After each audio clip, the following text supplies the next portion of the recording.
Hey Gateway family, it's Pastor Matt here. Thanks so much for joining me on this video today. Make sure to listen to the whole thing for some updates and some encouragement as we face this unique season together. And so as you probably know by now, with the public health officer here in BC requesting that no meetings larger than 50 gather, we've made the decision to cancel all of our public gatherings here at Gateway Foursquare Church. And I know that can seem a bit confusing in this time, especially where we feel uncertain and we have a longing to gather together. But our hope is that not only do we want to heed the wisdom of our governing officials, we also do want to provide opportunities where we can continue to connect and build relationship. And so with that in mind, we'll be moving on Sundays, starting this Sunday, to having just live stream services here at Gateway until further notice. And to make it easier for our team that'll be serving, musicians, speakers, tech crew, we'll be streaming just one live stream service at 10 o'clock on Sunday mornings. Ideally, we'd love for you to join us at 10, but if not, you'll be able to continue to watch it throughout the week on our YouTube channel and on our website. And so again, 10 o'clock Sunday mornings, we'd love for you to join us, and more than just observing what's happening here, we'd love to hear from you. Would you please send testimonies, prayer requests, and we'll do our best to interact live with you as a church family at this time. Why not take the opportunity to gather with your families, perhaps even inviting over a neighbor or two, or inviting them on Facebook or social media to join in with us for these unique services that we'll have over this next season. With that said, we've also chosen at this time to postpone all of our other public gatherings like life groups, youth group, and other courses and classes that come up here in the life of the church.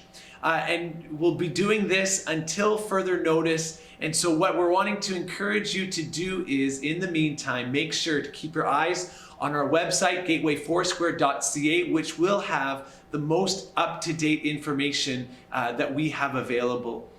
At this time, we don't have any information about when we will be able to get back to our regular routines. But in the meantime, I want you to know that as a church staff, as church leadership, we are going to do our best to stay connected, to encourage you. We have Tanya Hofer is back in the country, and although she's in quarantine for the next number of days, after returning from the Dominican Republic with Peter, I know she'll be at work in phone calling and connecting, and also looking for opportunities about how we might be able to serve you and those that you know in this time. And so we look forward to being able to be in touch with you that way as well. Again, I want to encourage you that I don't think it's a surprise that God led us to setting aside special time for prayer in the month of March. And so if you've joined us in the March Prayer Challenge, can I encourage you, don't give up. Continue to set aside at least 15 minutes a day for the rest of the month of March, as we desire to give God 24 hours of prayer throughout each day of this month. I also wanted to let you know, if you haven't joined in yet, it's not too late to find the link on our website and to add your name to our March Prayer Challenge list. I just wanted to take a moment this afternoon just to give you a few thoughts and encouragements about how do we navigate this season in our spiritual lives in particular. We've gotten a lot of advice about washing our hands and social distancing, all advice that I want to encourage you to be diligent to heed. But how do we navigate this as believers? How do we continue to have a vibrant faith when things all around us have changed in unprecedented ways? So I want to encourage you with 3 really simple things that you can set your mind on that I think will help you in this season.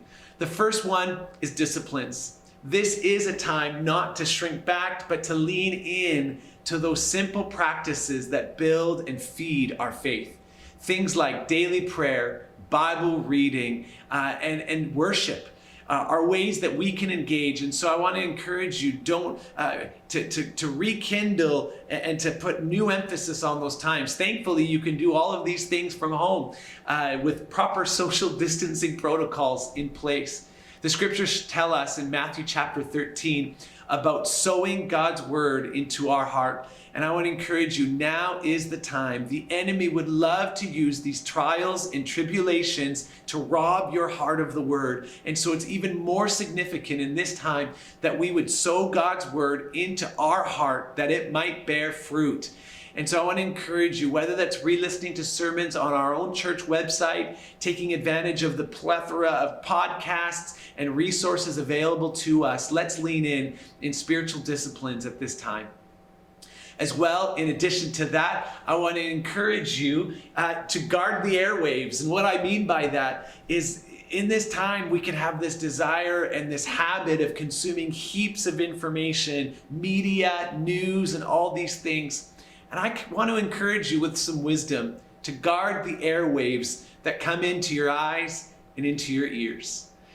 Rather than staying in the 24-hour news loop, stay in touch with what's going on in a few times throughout the day. But let's not overwhelm ourselves, because it will overwhelm our hearts and our minds. So I want to encourage you, connected to the previous thing about spiritual disciplines, might we find the right balance of sowing things into our ears, into our eyes that would build our faith, rather than things that are going to cause us anxiety and fear. Let's find the right balance in church. No one else is responsible. We all have our own responsibility to guard the gates of our lives. And so can I encourage you to find those things, find that balance and things in your life, in your world, that would build you up. Sermons, good Christian content, good conversation with others, especially in this time. And that connects to the third thing I want to encourage you with: connection. This is not a time to shrink back from building genuine relationship. And what we know as a church family is that relationships lead to life. So I want to encourage you, take some time, maybe even now after watching this video, phone call somebody, send them a message, set up a FaceTime, maybe plan to go for a walk at the beach at the appropriate distance from one another. But let's do that job together, where not only are we feeding our lives, building our faith, but then we're finding an outlet for that in genuine relationship. Maybe that looks like serving a neighbor. Maybe that looks like following up with somebody, seeing how they're doing, how you might be able to serve them in this time. Let's pursue genuine relationship, even in these sorts of moments where we're not quite sure what's happening next. What we can know for sure is that genuine relationship will continue to lead to life. And so thanks again for joining me on this video today. Again, we will do our best to keep you in the loop of what's happening at Gateway. But remember, even though things keep changing and new things come out all the time, Jesus Christ is the same yesterday, today, and forever. He is faithful, He is with you, and He's for you. Bless you. We look forward to connecting with you soon.